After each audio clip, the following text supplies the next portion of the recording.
Welcome back here to the Intel Extreme Masters live at the Taipei Game Show in Taiwan. We are here to bring you the second game of the Open Bracket. We're jumping over to Open Bracket 2 now. We're going to be bringing you Snute versus Daisy. And a little birdie tells me this might be a long one. Yeah, I think so too. Stylistically, Snute, we all know how he likes to go into Swarm Host. He's not afraid to go into the late game. Usually, I wouldn't say he's one of those campers, you know, that's really doesn't try to make anything happen. He's definitely like, you know, out there in terms of being aggressive with his Swarm Host. But Daisy used to be a massive chaser, only Immortals, all-ins, great execution with some War Prism openers, some sentry drops here and there. Yep. But nowadays, I keep on hearing that rumor that he actually loves Tempest. Is it time for one of those games or one of those series with a lot of Tempest and some very late game-ish PvZ, Apollo? I have a feeling that we're going to see at least one of these three maps, if we do go to three, to be a long one. But Snute does not always play Swarm Host, so that is something to keep in consideration, though. So the thing is also, like, if they play as we just talked about and they know that from each other, like they try and do some tricks here and there, like, you know, with the meta game. For example, Snute could do a timing when he sees Daisy going to Tempest. You know, he could choose to play a lot more aggressive than he would otherwise, or he could do the opposite and play even a lot more passive, get a lot of spores, do a big air transition, get his upgrades going. And same thing for Daisy. You know, like he used to be very good at cheesing. Maybe he fakes that he wants to go into you know, the later stage of the game, and he all-ins here and there, and somehow finds a weakness in Snute's defense. It'd be interesting to see what Daisy's going to bring to the table, to the tournament here at the Intel Extreme Masters. He doesn't really travel to that many international tournaments. He hasn't had a lot of success internationally either. The most notable, he got a top 8 at DreamHack Moscow not too long ago, about 6 months ago, and he lost to Snute 2-0 in the quarterfinals there, as Snute moved on to the semis. Whereas Snute, on the other side of things, he's actually played at every single Intel Extreme Masters stop so far this season. He's achieved top 8 every single time as well. He's played in the Open Bracket once, which was in Toronto, and he managed to knock out CJ Hero on the way to qualifying for group stages, where then he moved on into the quarterfinals to eventually lose versus Flash. So Snute, top 8 every single time, very, very consistent here. Yeah, he always plays well in this tournament. It's funny, actually, because he's been to every one of them. And you know, all players, they have an SSD backstage to use a computer, and they just keep it if they switch from computer to computer. I think Snute might have his actual SSD with his name on it, since he's been here every single time. From the 3 other stops that he's got. He qualified for one, he was invited into another, and then played in the Open Bracket in Canada. Whereas Daisy's making his big play here at the Intel Extreme Masters, hoping that he can move through. Of course, he's been doing his own Taiwanese thing over the last couple of years, playing in the Taiwanese Esports League. These two players don't meet very often here. Do you think this is an advantage for one or the other here? Because, especially because the play style from the European server to this server, the Taiwanese Esports League, very different. Yeah, the thing is, there should be enough games out of both of them out there for them to, you know, have done their research and kind of know what to expect. Yeah. But I feel if somebody was really to have practiced something special that is going to try to bring it out here, I feel like it would be more Daisy than Snute, personally. But then again, you never know. You know, Snute, back when he won against Daisy at DreamHack Moscow, it was about the time where he had changed up his PvZ a little bit with a lot more Hydralisks play. Yes. And he was very convincing with it, and I feel like back then it was too new for Daisy to have adjusted well. Now, maybe he's had time to think about it. You know, he's had time to think about this match, which he knew might happen here, and we might see a new Daisy facing the Hydralisks pre-Swarm Host of Snute, if this is what he was going to go for. Are you looking at Snute as a player to actually qualify from the Open Bracket today? Honestly, when I look at the Open Bracket, I really can't tell like one big name that I think is almost sure to go through. It's just so stacked. The thing is, I talked a little bit with him, and it's like a new Snute we're seeing at tournaments. He keeps on telling me, like, man, don't worry, like, I got this. So I guess, yeah, maybe. Like, if he's really on his A game, there is not many people that can stop him. And I mean, he's beaten Hero many times before, and Hero always ends up winning the tournament anyway, so it's a good sign. Snute just coming off the back of his WCS Challenger game as well, where he went 3-0 versus Cyanate, the French player, French Protoss player, and he said that he saved a lot of the gritty, game drawing out Swarm Host play for Daisy if need be today. And game number 1 is not too far away from starting, and it's going to be on one of our new maps here. It's going to be Vanny Research Station, and this is the perfect starting map here for Snute to use his Swarm Host type of play, maybe his regular type of play, this is a great map for him to start on. Well, what do you guess here out of Daisy? Is he going to go into Tempest and take it to the late game, or? I think he's going to have a very hard time to even get to the late game on this map. As a first game, you have to wonder, like, what's his mindset like? Does he want to maybe try and throw Snute off his game? Yeah. Or does he want to break him? Like, either way, he breaks him mentally if he wins the first game, be it with the cheese or with some late game play, because then Snute will have to wonder, wow, this guy is actually really sick at either of those things. So, interesting. It's going to be interesting. All right, game number one has started. We can jump into map number one between these two players, our second series of the day here. This is the first game of both of these players as well in the open bracket number 2. So fresh off the bat for both of these. Vanny Research Station. Let's jump in. All right, up here to the north as the blue Protoss player. It is, of course, Daisy. And he goes up against the player down here as the red Zerg player. Playing for Team Liquid, of course, it's Snute.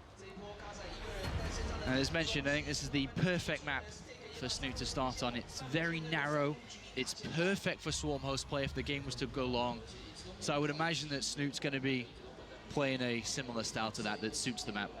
If they want to go into, you know, a longer game, if they both want to test each other in this kind of game, we might see some very gritty play, especially on that map, you know, with the, I guess, free in-base expansion that you can take very easily. So I wouldn't be surprised if we saw something like, you know, Hatch first against Nexus first. Then again, it's Snute. Snute is really a guy that loves his pull at 14, followed by Hatchery. He loves to get his queens out as soon as possible. We are going to have a Forge opening here, a 13 Forge coming in from Daisy. And we know where this is going to be. It looks... It's a Nexus after, right? Maybe not. Snute's going to expand to the front here, leaving his back base for a potential third afterwards. But with a 13 Forge here, we know which way this usually goes. And it is the cannon rush way, especially when he sees his hatchery first here. It is possible to hold, but it's going to require some very good drone control. Yeah, and for Snute to spot it ASAP, should be able to... Oh, the probe! Is not spotted. Oh, that's a big deal, actually. But is Stacy actually going to check? I don't think so. He's not going to check that base. Well, he goes in to the main here, reveals the probe immediately. He's already sending out the second probe, though, so it's going to be a cannon rush for sure. And now, he's having checking spotted the back. He spotted the pull timing, so he knows it's a hatch first. He's going to see there is no hatchery here, and now he already knows. The other base was taken, and he's going to head there. Yeah, and now Snute, no overload around his hatchery here. He's going to have to pull a drone. I mean, he has to at this point, otherwise this is just going to be a free cannon rush. But can Snute suspect it? His overload is actually pretty far away. Okay, he's sending one drone. Yeah, you have to. He should be able to see it, but the pylons, man, they're going to go down. Yeah, and now it becomes, are we going to see a cannon walled in here? Yeah. Oh! Yes. And now this becomes a problem. How does Snute react? I think he just takes maybe another base and cancels this one, or he can let this one finish and maybe use the lavas to get units out of it, because this is a pretty massive investment here out of Daisy as well. I think, yeah, the hatchery was like too close to finish to be cancelled here. Well, more drones are coming down here as Daisy did leave that cannon exposed, as he didn't wall it in. This is another cannon rush on the other side, but the other side, we are actually going to see this cannon rush take place, and drones are coming down to attempt this, and because there wasn't the wall off, that Daisy didn't close it up again. Drones are in, and now Zerglings are coming out as well. Oh, this is looking pretty good for Snute if he can kill these cannons, but one of them is going to finish now. And more on the way here, more Zerglings, more cannons. Likewise, this one actually has been walled in on the other side. So much for the big, long macro game. This is more like tower defense right now. Yes, this is not looking good here for Daisy. That one cannon is... It's walled up too well here. These cannons are going to go up and they're going to do a lot of damage. Is there a queen on the way? No, there isn't. Snute pulls so many drones. Okay, now he starts one now, but I mean, well, this if that base dies on the left. There's another cannon going down here. This is a successful cannon rush on this first base of Snute. He pulls all his drones, and this is going to also be another successful cannon rush. Daisy. This is perfect opening here for him. He's going to cancel, yeah. And, okay, Walker counts 18 probes to 21 drones, but Snute has not been able to expand. He can use those lavas on the left-hand side to make units as soon as he's not supply blocked anymore because he got an overload snipe. And he's going to have to expand so far away. He's actually going to take the golds by the look of things to try and come back with the deficit he's starting with in this game. I mean, I like taking the gold. It's just that it's so far away that later on when he gets attacked there, it's going to be really hard to defend. Well, he's taking 2 golds. Another drone's moving up here. He's going to take the second one as well. Why not, Apollo? Why didn't he take the left-hand side one? It's like hiding in play sight. Like I take your gold in front of your base. That's actually hilarious. Imagine, is there a few timings he could do with this? Like double gold, he saturates minimum on both. Like he transfers literally every drone that he has from the main into natural and third. Well, and then does like a mass roach all in. But then there's one force field that stops it, because it only requires one force field on this map here for Daisy. So okay, but can Daisy get that many sentries to hold? I mean, in terms of gateway, like he cannoned 2 bases, then he made the Nexus, then a gateway. Like his tech is going to be so slow this game, but I guess so is Snoot's. All right, well, we'll see where Snoot takes this. Of course, it's going to be very difficult to play from this position, but I think one of the most important parts here is Daisy doesn't really know what the follow-up to this is. For all he knows, this is a 1-base Nidus Worm. So at this point, Daisy's got to try to get some follow-up information. Needs to spot that these goals have been taken to start to address the situation. He has a probe actually scouting Snoot's main right now. He checked the natural as well, even though he has a cannon there. I'm not sure why. And yeah, he sees that there is no lair on the way. Just Snoot only now started mining gas, doesn't even have 100. And the Roach run starts, Apollo. Did I call it right?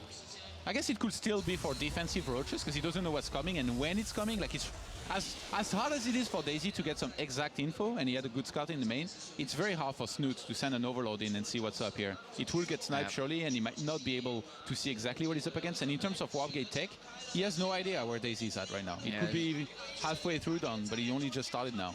+1 attack as well here from Daisy's being researched from the Forge. 3 overlords on the way here for Snoot, and he's opened up his supply, and that kind of shows us that he's going to be wanting to build a couple of units in the second here to try to do some damage. But the first sentry is now on its way. Warp Gate trying to be rushed out, but no additional gateways in support yet. 3 roaches, circling speeds. Daisy surely must be throwing down additional gateways soon. He needs additional gateways. 5 roaches, 6 roaches now. So only units right now. Even though Snoot didn't really saturate well the second goal that he took. And he's making drones, so maybe those roaches might just be for defense for his natural, in which case it would be pretty ridiculous if he tried to go to 4 bases against just 2 for the Protoss player. And Daisy, up to his old tricks, the hot gateways, Apollo, they are going down. 7 gateways, +1 attack. Pylons on the left-hand side and also on the right-hand side on the 2 regular expansions that Snoot would be taking. And I thought you were going to follow that up with YOLO. 7 gates +1 attack, YOLO. That's what it is. That's what it is. Snoot is only making units right now with a lot of Zerglings and some roaches. No, he starts a few drones. He's trying to squeeze in a few drones here and there because I guess he's not sure whether Daisy wants to go into a 3rd base or not. But he's still making enough units to basically have a chance if he was to get attacked. And Snoot, he has scouted absolutely nothing in terms of Daisy's main, but now he sees a Stalker being walked in here around his natural. So this is actually a massive tell that Daisy might want to be aggressive, and also he saw the +1, I think. The +1 was finished on that Stalker. Well, interestingly enough, 4 sentries just got warped in on the pylon on the natural here, but there's already units down.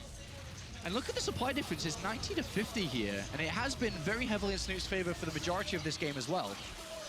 Snoot is reading this perfectly right now. He's only getting units, he starts lair very late, he didn't need it before anyway, and he's gonna push this back quite easily here, I think. Too many roaches, I don't even know why Daisy's warping in Zealots, man. They're just going through a meat grinder here and dying. And this has been cleaned up very easily, and Snoot, who lost both bases, has taken both these goals, has found himself in a leading position. Daisy just saturated the 3rd gas, he's now gonna take a 4th one, but I mean, even in terms of walkers, even though it's equal, having saturated the 2 gold bases, Snoot, and still working on the 2nd goal that he took, he's gonna have so much mineral income here in a second. And he's got a hatchery very close to his opponent here, some very good creep spread, and he's knocking on Daisy's door now from 2 bases. Daisy's very limited on what he could do where he goes from this point, and he's going to have to start to think about taking a new base soon, but then he's going to be very exposed out in the open, which is exactly where Snoot will want to catch him. Hydralisk Den down, the Evolution Chamber right next to it, so a +1 attack can start very shortly. Snoot playing safe at the same time with additional Spore Crawlers coming in. Loses a lot of Zerglings there, picks off 1 sentry, but the rest of them do get trapped. Playing a little bit sloppy here and there. What does he expect going up that ramp? Shouldn't really achieve much ever here, but I really like that Snoot behind this, as you said, he's playing it safe. Rather than, you know, saying, let's get fancy, I'm quite far here, let's go into Mutas and possibly dying to a timing. He just gets the Hydralisk 10, gets the road speed, and he's gonna go into basically Roach and Hydralisks, and then later on this side, whether he even needs to add something. Yeah. Perfect position here for Snoop. Daisy's now obviously forced into taking this third. A lot of pressure upon knowing that Snoop controls 2 gold bases, could easily throw down a 4th soon as well. And his income is skyrocketing. Daisy needs to match it to be able to get the right tech out, but Snoot, superior income, superior tech, and with a lot of Roach and Hydra, as you say, backing this up. Daisy out in the open. He does have sentries, but he can only hold on for so long. 1 wave of force fields here, and every single sentry is going to be minimal in the bank of energy. I wonder, Daisy, surely he must realize that he's up against double gold. Like, he scouted some creep on that second gold, but he didn't actually check if there was a hatchery. Yeah, he should know. He sees the creep at his front step right now, and he's just massing units. And he's going to be good for both defense and then possibly offense right after if he wants to counter-attack or even go for an attack himself. Mothership called down immediately before anything even starts here. A bad very first couple of seconds here for Daisy, who's going to attempt to hold on to this position. Cannons finishing up. Additional units being warped in as soon as possible. Infestation Pit is a follow-up tech if Snoop does need to go that way, if somehow Daisy holds on to this. Snoop is probably thinking about attacking right now, whether it's the right choice or not, because he has the Infestation Pit on the way. He has crits right at the front step of his opponent. He could just make a bunch of Swarmos and pressure with it, but he starts to Hive. So I guess maybe he's expecting Colossus and he wants to get Vipers. Something along those lines could well be true, but here comes the defense from Daisy. A lot of Zerg here, a good wraparound with his units as well, and 1 cannon down, a second one going to go down immediately as well. A superior unit count here from Snoot up massively in supply, and there's just simply no splash damage here to deal with these light units. There's so many Hydrals here dealing out a lot of damage, and no Photon Overcharge either, having lost that Mothership core at the start of this fight. Yeah, Snoot just set up a beautiful concave here, and he's looking to finish it. Yeah, he's looking to finish this game after losing 2 bases. The cannon rushes at the very start, changed it around by taking double gold bases. Daisy going for an attack which didn't work, and Snoot very gladly accepted it. And he will take map number 1 here against Daisy. A very good start. Pretty convincingly too. Like, Daisy's cannoning was kind of tricky to counter, and in the end I was very skeptical when Snoot pulled the drones to the left-hand side, but I guess Daisy's mistake was really not walling off those first few cannons, and he paid a high price for it. All right, well, good start here for Snoot. Going into map number 2 now, do you think Daisy's going to be a bit ruffled by this after, I mean, how that went down? Should he have followed up with a 7-gate? Should he have played it out, you know, in a different way? Do you think approaching it in that way? Because after the cannon rush, that is a successful cannon rush. Was the follow-up strategy decision the correct one to do? I mean, successful to some extent. The thing is, even though it denied Snoot's natural, it was a massive investment by him, and he started his Nexus and his Gateway super late, so you can slow a Zerg down as much as you want, as long as you don't do economic damage. The game always kind of resets anyway. And on this map, there is a lot of gold bases, which Snoot was aware of. So he took them, and when you cannon somebody on 2 bases, and then he's taking gold bases, and you're starting a Nexus and Gateway, there's no way you're going to be able to stop him. So from there, he was just too far behind to be able to do anything. All right, well, we'll be jumping into game number 2 in a couple of seconds' time. We'll be right back.